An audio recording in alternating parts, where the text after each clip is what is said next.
Hello and welcome to the WIHS Journal, Public Affairs from 104.9. I'm Paul Kretzmer. Today we'll hear Connecticut's Attorney General William Tong explain why he has joined a lawsuit against Apple. Thank you for being here. I want to introduce my colleagues, Nicole Demers, who's the section chief of our antitrust section in the Office of the Attorney General, and Assistant Attorney General Rahul Dewar. Together here with my friends Dave Ratigliano and State Senate Majority Leader Bob Duff. We're here today to announce that the state of Connecticut has sued Apple Inc. for abusing its monopoly power to hurt competitors, to restrict choice for consumers, and ultimately to raise prices on consumers. We are joining the Department of Justice in this major groundbreaking antitrust enforcement action, and we join 15 other states and territories and the District of Columbia. This is a bipartisan action.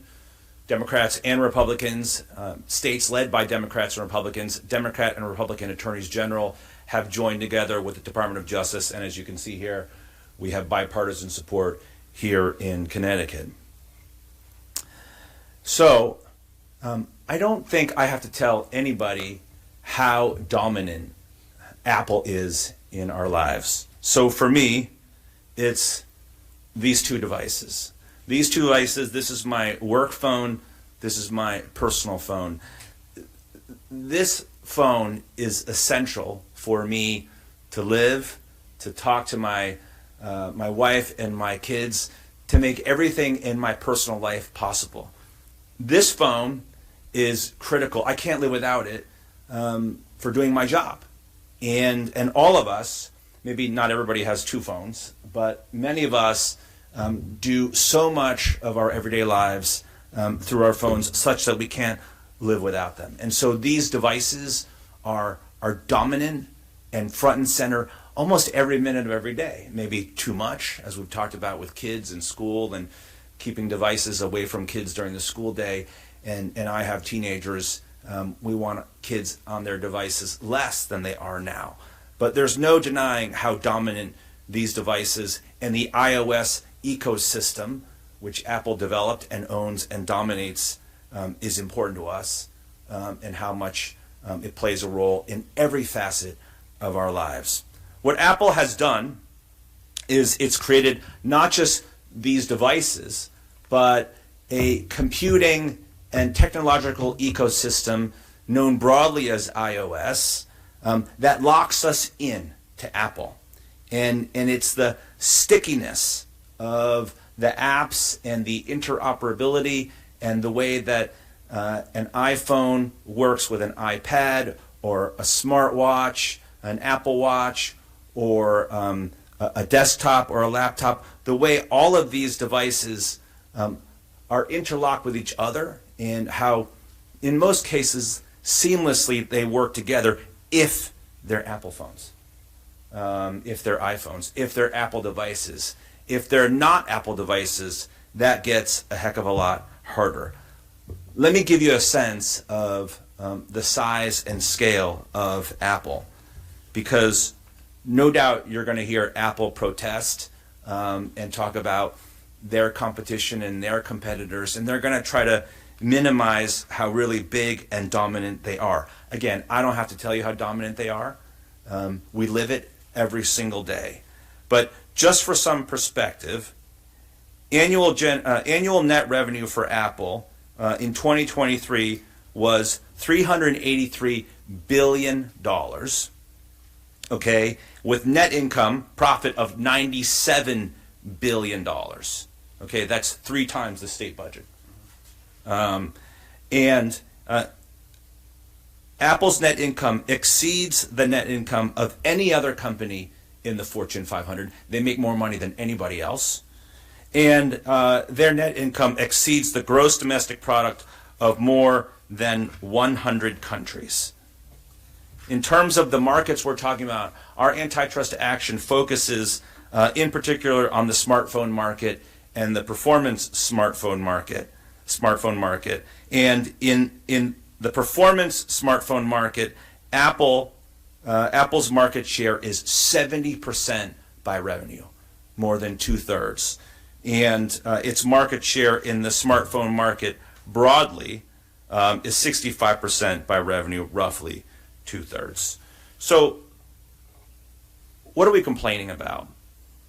What are we concerned about that we have to bring this massive antitrust action? And it's funny, as I was walking up, our good friend Mike Cerulli from WTNH said, are you going to do something about the green square, right? If you're an Apple user, you know all about the green square if you use iMessage. And the green square shows up when you try to text somebody who uses a phone that's not an iPhone, right? And so when you text somebody who has an iPhone, it's blue, but somebody who uses an Android device or some other competitor, it's green. And you notice that getting messages to and from somebody with a green circle phone is not as seamless. It's not as reliable. The pictures and videos are grainy. That's intentional. That's intentional. Apple does that to keep you locked in so that you and other people will only stay in the Apple ecosystem and only use Apple iPhones. There are other things that all of us experience every single day. You know, if you wanna now use the tap to pay functionality that most of us have come to rely on, instead of pulling out a wallet or a credit card, you just tap your phone, right, at Starbucks or at Target or at the supermarket. But you have to use Apple's tap to pay system. You can't use somebody else's app payment system on your phone and tap to pay. You can access your bank, of course, but you can't just go straight from your phone and tap to pay unless you use the Apple Wallet. If you have a smartwatch, I don't have one, but many people do. Unless you have the Apple Watch, it doesn't work. It doesn't work with your iPhone, and it doesn't work with the entire iOS ecosystem.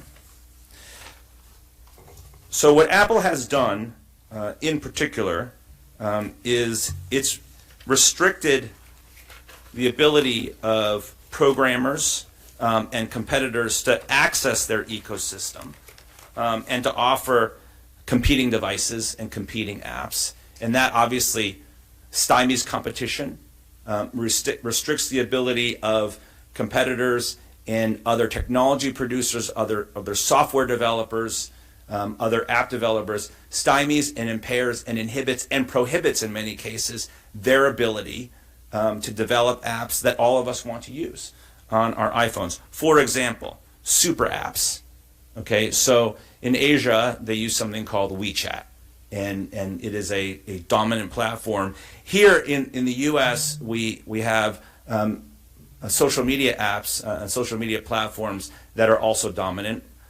We talk a lot about Facebook, Instagram, WhatsApp. But have you noticed that on your iPhone, if you use Facebook, that Messenger is a different app? Okay, they're not seamlessly tied together. I mean, they sort of work together, but it's clunky. That's because Apple doesn't want you to have a single super app on your phone. Because if you have a super app in which you can just stay and message and take photos and send photos and pay for things and buy things, then the stickiness of iOS, the need to use iOS and its ecosystem is diminished. Cloud streaming. Okay, anybody here play video games? I will admit I have a 12-year-old son. I play a little Fortnite late at night. Okay, Fortnite, by the way, and Epic Games, which owns and developed Fortnite, has sued Apple and is locked in litigation over a lot of these same issues and subjects. Connecticut's Attorney General William Tong. For further information, call us at 860-346-1049, 860-346-1049, or office at WIHSradio.org. Opinions expressed are those of the participants, not necessarily those of the staff or management of the station. I'm Paul Kretschmer on the WIHS Journal, Public Affairs from 104.9 WIHS.